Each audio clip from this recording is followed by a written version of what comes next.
자, 여러분, 한번 상상해 보시겠어요? 세상에서 가장 복잡하고 예측 불가능하고 또 지극히 개인적인 영역인 인간의 심리를 우버나 배달앱 같은 아주 깔끔한 비즈니스 모델에 우겨 넣으려고 한다면 어떨까요? 와, 생각만 해도 좀 아찔하긴 하네요. 너무 다른 두 영역이 만나는 거니까요. 맞아요. 버튼 하나 누르면 차가 오고, 결제하면 다음날 문 앞에 물건이 딱 도착하는 그런 투명하고 즉각적인 거래 방식 있잖아요. 사실 심리치료라는 건 동전을 넣으면 캔 음료가 뚝 떨어지는 자판기가 아니잖아요. 그렇죠. 돈을 낸다고 해서 즉각적인 치유라는 결과값이 깔끔하게 떨어지는 것도 절대 아니고요. 네, 그래서 저는 이 두 가지, 그러니까 고도로 내밀한 정신건강과 대규모 플랫폼의 효율성이 만나는 지점이 늘 좀 위태롭다고 생각했습니다. 사실 그 위태로워 보이는 지점이 바로 오늘 저희가 본격적으로 파헤쳐볼 가장 핵심적인 화두거든요.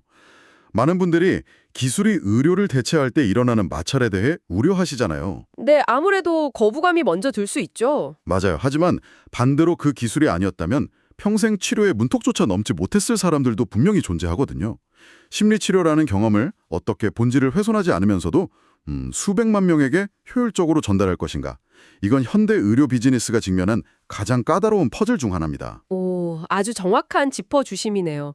그래서 오늘 그 퍼즐을 풀기 위해 아주 흥미로운 자료를 하나 가져왔습니다. 저희가 심층 분석해볼 자료는 유튜브 채널 스톡 다이어리 원, 여기에 올라온 글로벌 가상 심리치료 플랫폼 베터헬프의 최근 실적 발표 질의응답 스크립트입니다. 베터헬프 콩콜 자료군요. 이거 정말 분석할 거리가 많죠. 높은 비용이나 복잡한 예약 절차 때문에 심리 상담을 망설여 본 적이 있으시다면 오늘 이 대화가 의료 서비스의 미래가 우리 지갑 사정과 어떻게 맞물려 돌아가는지 보여주는 완벽한 지도가 될 겁니다. 정말 그렇습니다. 이 자료가 보여주는 건 단순한 수익 다각화나 재무 성과가 아니거든요. 심리건강 접근성의 진화, 그 자체를 담고 있다고 봐도 무방합니다. 맞아요. 오늘의 미션은 바로 이겁니다. 그동안 신용카드 직결제라는 매우 단순한 비즈니스 모델로 시장을 장악했던 베터헬프가 지금 완전히 다른 거대한 시스템 속으로 탈바꿈하고 있다는 사실을 하나하나 뜯어보는 거죠. 이 실적 발표 스크립트를 자세히 들여다보면요. 경영진의 답변 사이사이에 매우 거대한 전략적 궤도 수정이 숨어 있습니다. 궤도 수정이요? 네, 단순하게 돈벌 구멍을 늘리겠다는 선언이 아니라 그동안 플랫폼이 가지고 있던 지정학적, 경제적, 세대적 장벽을 완전히 허물어버리겠다는 일종의 청사진을 제시하고 있는 거죠. 와, 청사진이라. 그럼 그 장벽을 부수는 첫 번째 무대부터 한번 가볼까요? 바로 해외 시장, 즉 국제 시장 확장입니다. 제가 자료를 보니까 현재 베터헬프 소비자 부문 매출의 무려 24% 이상이 미국 외의 국제 시장에서 발생하고 있더라고요.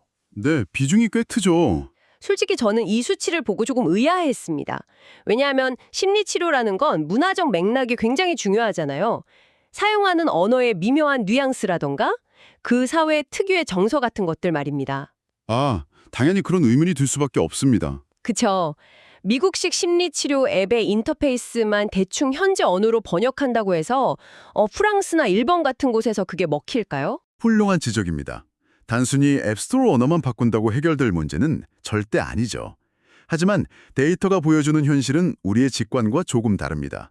현재 성장을 견인하고 있는 건 철저하게 현지화된 모델과 더불어 광범위한 영어 기반 서비스거든요. 아, 영어 기반 서비스요? 네, 전 세계 어디에나 모국어인 영어로 편안하게 상담을 받고 싶어하는 거주자들이 있고 또 영어가 능통하지만 자국 내에서는 적절한 심리치료사를 찾지 못하는 계층이 분명 존재합니다. 아, 그러니까 정신건강 인프라의 부족은 특정 국가만의 문제가 아니라는 거군요. 맞습니다. 전 지구적인 현상이기 때문에 그 접근성이라는 보편적인 갈증을 베터헬프가 제대로 파고든 겁니다. 접근성 부족이라는 본질적인 수요를 건드렸다. 그건 확실히 이해가 갑니다. 하지만 비즈니스 측면에서 보면 이건 완전히 다른 골칫거리 아닙니까? 어떤 부분에서 그렇게 느끼셨나요? 마치 글로벌 식당 프랜차이즈가 해외에 멋지게 매장을 딱 열었는데 현지에서 신선한 식재료도 구해야 하고 새로운 손님도 모아야 하잖아요. 근데 이 비용 구조가 본국인 미국과 완전히 달라서 본사 재무팀이 패닉에 빠지는 상황. 약간 그런 느낌이거든요. 아, 비유가 아주 철떡이네요. 네, 국가마다 마케팅 비용, 그러니까 새로운 고객 한 명을 데려오는데 드는 고객 획득 비용, 저희가 CAC라고 부르죠. 이 CAC가 천차만별일 텐데요. 당연히 수익성이 뚝 떨어지지 않나요? 여기서 정말 매력적인 점이 등장합니다. 실제로 이번 실적 발표에서 애널리스트들이 가장 날카롭게 파고든 부분도 바로 그 마진 압박이었어요.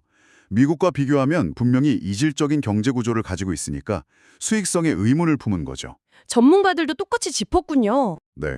하지만 척 디비타 CEO의 답변에서 우리는 경영진의 전략적 인내심을 읽을 수 있습니다. 그들은 당장의 하단 마진 타격을 기꺼이 감수하고 있습니다. 마진이 깎이는 걸 그냥 둔다고요? 왜죠? 왜냐하면 심리치료 플랫폼의 핵심은 한 명의 환자가 이 앱을 얼마나 오래 꾸준히 사용하느냐에 달렸기 때문입니다. 처음 관보비로 돈을 좀 더 쓰더라도 이 환자가 1년, 2년 플랫폼에 머물며 창출하는 총 가치, 즉 고객 생애 가치인 LTV를 생각하면 충분히 남는 장사라는 계산이 서는 거죠. 아, LTV를 보고 초기 출혈을 견디는 거네요. 맞습니다. 초기 진입 비용이 비싸더라도 전 세계적인 수요를 선점하는 것이 장기적으로는 훨씬 더 견고한 경제적 해자를 구축한다고 보는 시각입니다. 와, 대단한 자신감이네요. 그럼 해외로 나가서 새로운 사용자를 데려오는데 이렇게 초기 비용이 많이 든다면 이미 브랜드를 확고히 다져놓은 본진, 미국 내에서는 도대체 어떻게 추가적인 성장을 만들어내고 있는 걸까요? 여기서 아주 중요한 화제 전환이 일어납니다. 바로 보험 시장으로의 진입이죠. 보험이요? 사실 베터헬프 하면 청취자 여러분도 아시겠지만 유튜브나 팟캐스트에서 광고 엄청 보고 신용카드로 그냥 긁는 현금 구독 모델의 대명사였잖아요. 네, 원래는 철저한 현금 결제 모델이었죠. 하지만 팬데믹이 그 흐름을 완전히 바꿔놓았습니다. 사람들이 굳이 차를 타고 병원에 가서 대기실에 앉아있지 않아도 화면 너머의 가상 키어가 충분히 효과적이라는 걸 체험했거든요. 확실히 팬데믹 때 원격 진료가 빵 터지긴 했죠. 네, 게다가 유지력도 놀라울 정도로 높게 나타났고요. 대면할 필요가 없다는 공간적 자유가 심리치료의 진입장벽을 극적으로 낮춰준 셈입니다. 그런데 저는 이 대목에서 실적콜의 애널리스트들과 똑같은 의문이 또 들었습니다. 어떤 의문이시죠? 여기서 정말 흥미로워지는 부분인데 사실 베터헬프의 경쟁업체들은 이미 예전부터 보험 시장에 진출해서 자기들끼리 파이를 나누고 있었단 말이죠. 그러니까 이제 와서 베터헬프가 보험을 도입한다고? 너무 늦은 거 아니야? 라는 회의적인 시각이 당연히 나올 법하거든요. 충분히 합리적인 의심입니다. 그런데 스크립트를 보면 베터헬프가 그 뒤처진 출발을 단숨에 역전시키고 있단 말이에요. 어떻게 그게 가능한 거죠? 그 비밀은 바로 베터헬프가 그동안 구축해둔 막대한 최상단 마케팅 퍼널의 힘에 있습니다. 아, 퍼널이요? 네. 현금 결제로만 운영하면서도 베터헬프가 엄청난 브랜드 인지도와 트래픽을 쌓아두었어요. 앱을 깔고 가입을 고민하다가 가격 때문에 마지막에 이탈했던 잠재 고객들이 수없이 많았을 겁니다. 맞아요. 결제창에서 머뭇거리다 나가는 분들 많죠. 그런데 이제 앱 내에서 당신의 보험으로 이 서비스를 이용할 수 있습니다라는 옵션을 딱 보여주기만 해도 전환율이 폭발하는 겁니다. 예상했던 대로 세션 수가 급격히 늘어나는 현상이 이를 증명하죠. 와, 잠깐만요. 이 부분은 청취자 여러분도 한번 깊게 생각해 보셨으면 좋겠습니다. 원래 한 번 상담받을 때마다 생돈 10만 원씩 내야 했던 걸 내 보험이 적용돼서 뭐 1, 2만 원만 내도 된다고 상상해 보세요. 이건 단순한 할인의 문제가 아니거든요. 정확합니다. 이게 바로 보험 적용의 가장 큰 의미입니다. 비용 장벽의 제거죠. 치료에 대한 환자의 근본적인 사고방식이 뒤바뀌는 지점입니다. 사고방식이 뒤바뀐다. 어떤 의미인지 조금 더 설명해 주시겠어요? 기존의 현금 결제 모델에서는 환자가 상담을 예약할 때마다 스스로에게 묻게 됩니다. 내가 이번 주에 이 돈을 쓸 여유가 있나? 조금 나아진 것 같으니 이번 달은 그냥 건너뛸까? 그렇죠. 지갑 사정부터 확인하게 되니까요.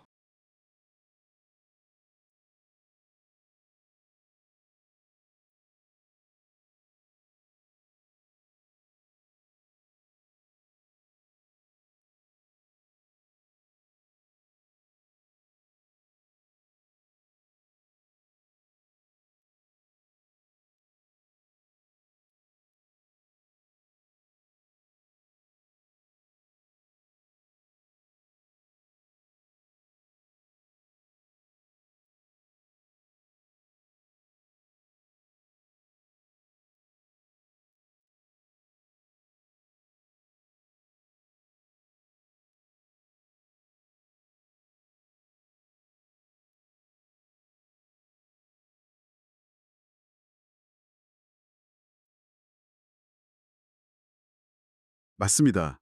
즉, 심리치료를 지속할지 말지에 대한 고민이 철저하게 경제적 결정에 머물러 있었습니다. 하지만 보험이라는 보호막이 씌워지는 순간 그 비용이라는 거대한 장벽이 증발해버립니다. 아, 돈 걱정이 사라지는 거군요. 네. 비로소 환자는 돈 걱정을 내려놓고 내가 지금 정말로 정신적으로 힘든가? 나에게 이 치료가 진정으로 필요한가?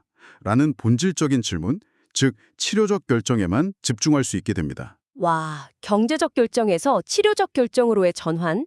이 인사이트는 정말 핵심을 꿰뚫네요. 의료 서비스 플랫폼이 환자에게 제공할 수 있는 가장 긍정적이고 핵심적인 가치 이동이라고 할 수 있죠. 그렇네요. 그런데 말이죠. 보험 시장에 뛰어들었다는 건 기존의 베터헬프가 상대하던 타겟 고객층도 완전히 달라져야 한다는 걸 의미하지 않습니까? 당연히 타겟 확장이 필요해집니다. 그동안은 인스타그램 같은 SNS 광고를 보고 신용카드를 긁는 비교적 젊은 밀레니얼이나 Z세대가 주 고객이었을 텐데 보험 시스템을 제대로 활용하려면 훨씬 더 광범위하고 연령대도 높은 집단을 끌어들여야 하잖아요. 이걸 더 큰 그림과 연결해보면 베터헬프의 다음 수가 얼마나 영리한지 알 수 있습니다. 그래서 베터헬프가 아주 파격적인 전략적 파트너와 손을 잡습니다. 누구랑 잡았죠? 바로 미국 은폐자 협회 ARP입니다. 베터헬프가 이 수천만 명의 고령층 회원을 보유한 거대 단체의 독점적인 정신건강 제공자가 된 것이죠. 솔직히 저는 이 파트너십을 보고 처음엔 고개를 막 갸웃했거든요. 60대, 70대 어르신들이 스마트폰으로 가상심리 치료를 받는다? 왠지 기술적 장벽이나 심리적 거부감이 엄청날 것 같았어요. 베터헬프도 그 심리적 문턱을 아주 잘 알고 있었습니다.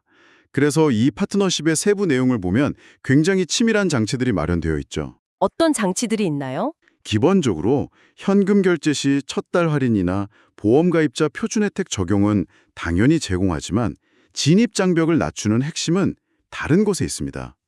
라이선스를 가진 임상가들이 직접 고령층이 깊이 공감할 만한 주제로 가상 웨비너와 워크숍을 엽니다. 아, 웨비나요? 네, 예를 들어 은퇴 후의 상실감이나 가족관계 문제 등을 다루는 거죠. 심리치료라는 낯선 문턱을 교육과 소통이라는 부드러운 방식으로 우회하는 고도의 전략입니다. 게다가 제가 보기에 정말 기발했던 건요. AARP 회원들에게 수명 연장이나 휴식, 스트레스 관리를 돕는 베터슬립이라는 수면 앱의 3개월 무료 혜택을 끼워준다는 점입니다. 그 부분도 정말 훌륭한 맞춤형 미끼 전략이죠. 맞아요. 어르신들한테 다짜고짜 정신과 상담 받으세요 이러면 거부감이 들 수밖에 없잖아요. 마치 굳게 닫힌 정문으로 들어가라고 막 강요하는 셈이니까요. 그렇죠. 그런데 요즘 밤에 잠 설치시죠? 이 수면 관리 앱 한번 써보세요 라고 권하는 건 훨씬 덜 위협적인 출입문을 열어주는 것과 같거든요. 맞습니다. 수면 앱을 통해 가상케어의 편리함을 체감하고 나면 자연스럽게 심리상담이라는 본 서비스에 대한 심리적 저항감도 스르르 사라지게 되니까요. 이거야말로 마케팅의 질이 달라진 거네요. 예전에는 막대한 팟캐스트나 유튜브 광고 지출로 터널 상담만 무식하게 활성화했다면 이제는 AARP 같은 거대한 단체와 손잡고 구조적 효율화를 이룬 거잖아요. 구조적 효율화, 정확한 표현입니다. 과거의 베터헬프가 밀레니얼 세대를 모으기 위해 얼마나 무차별적으로 광고를 쏟아부었는지 기억하실 겁니다. 아유, 그럼요. 어떤 콘텐츠를 틀어도 그 베터헬프 로고송 같은 게 나오던 시절이 있었죠. 네, 밑빠진 독에 물붓기식으로 개별 광고비를 집행했었죠. 하지만 AARP 같은 신뢰도 높은 거대 기관의 우선을 빌렸으면 이야기가 완전히 달라집니다. 이미 잘 조직된 수천만 명의 회원 커뮤니티 안에 서비스를 자연스럽게 밀어넣을 수 있으니까요. 광고비가 엄청 줄어들겠네요. 맞습니다. 과거의 현금 결제 모델에서는 광고 지출과 매출이 매우 높은 상관관계를 보였지만 이번 실적 콜에서 경영진이 2026년에는 광고 지출 비중이 줄어들 것이라고 가이던스를 제시한 것도 바로 이런 강력한 지렛대 효과를 믿기 때문입니다. 그렇군요. 자, 이렇게 해외 수요도 개척하고 보험 가입자들도 쏟아져 들어오고 AARP의 거대한 회원들까지 플랫폼으로 유입되고 있습니다. 수요가 폭발적으로 늘어나는 건 확인이 됐는데 이 시점에서 아주 현실적인 질문 하나가 떠오릅니다. 어떤 질문이죠? 심리치료는 넷플릭스 영화처럼 서버에서 파일 하나를 수백만 명에게 무한대로 복사해서 전송할 수 있는 비즈니스가 아니잖아요. 당연하죠. 노동집약적인 면이 강하죠. 결국 모니터 반대편에는 사람, 즉 훈련받은 치료사가 앉아 있어야 합니다. 이 막대한 수요를 감당할 공급망, 그러니까 치료사들이 버텨낼 수 있을까요? 아주 예리한 포인트입니다. 여기서 플랫폼 비즈니스의 무대 뒤 조력자들, 즉 공급자의 관점을 살펴봐야 하는데요. 결국 주요 KPI인 전환율, 사용자 획득 비용, 그리고 환자가 필요로 하는 세션 수가 어떻게 변하느냐가 관건입니다. 네네. 앞서 말씀드린 대로 보험 적용으로 환자들이 더 오래 머물게 되면 플랫폼 입장에서는 이탈한 환자의 빈자리를 채우기 위해 지속적으로 써야 했던 마케팅 비용이 줄어듭니다. 그리고 중요한 건 베터헬프는 이미 세계 최대 규모의 거대한 프리랜서 치료사 네트워크를 확보해두고 있다는 점이죠. 아, 이미 치료사 풀이 엄청나다는 거군요. 네, 밀려드는 수요를 통해 이 치료사들의 일정을 빈틈없이 꽉 채워줄 수 있는 수용 능력이 충분히 갖춰져 있습니다. 청취자 여러분, 그래서 이게 다 무슨 의미일까요? 여기서 한번 프리랜서 심리치료사의 하루를 상상해 보실까요? 아무리 실력이 뛰어나고 내담자를 깊이 공감하는 능력이 있어도 당장 내일 상담할 환자가 없으면 사무실 임대료도 낼 수 없는 게 현실이거든요. 안타깝지만 그게 프리랜서의 숙명이죠. 네, 그래서 블로그에 글도 쓰고 동네에 전단지도 돌리고 막 자기 PR을 해야 하죠. 심리치료사가 마케터 역할까지 해야 하는 그 고통과 번아웃이 엄청나다고 들었어요. 그런데 베터헬프라는 거대한 에이전시가 등장한 겁니다. 네, 치료사들을 위한 완벽한 매칭 에이전시 역할을 하는 거죠. 맞아요. 선생님은 골치 아픈 마케팅, 환자 유치, 결제 시스템 다 잊으십시오. 오직 환자와의 상담에만 집중하세요. 환자는 저희가 끊임없이 매칭해드리겠습니다. 라고 제안하는 겁니다. 결국 베터헬프는 환자뿐만 아니라 프리랜서 치료사들에게 마케팅의 고통을 덜어주는 막강한 플랫폼의 진짜 무기를 보여주고 있는 셈이네요. 정확합니다. 물론 그렇게 거대한 공급망을 보험 시스템과 연동하는 건 절대 쉬운 일이 아닙니다. 당장 보험 관리에 따른 우용 비용 증가 위험도 있고요. 그 복잡한 미국 보험사들과 상대하려면 머리가 꽤 아프겠는데요. 그렇죠.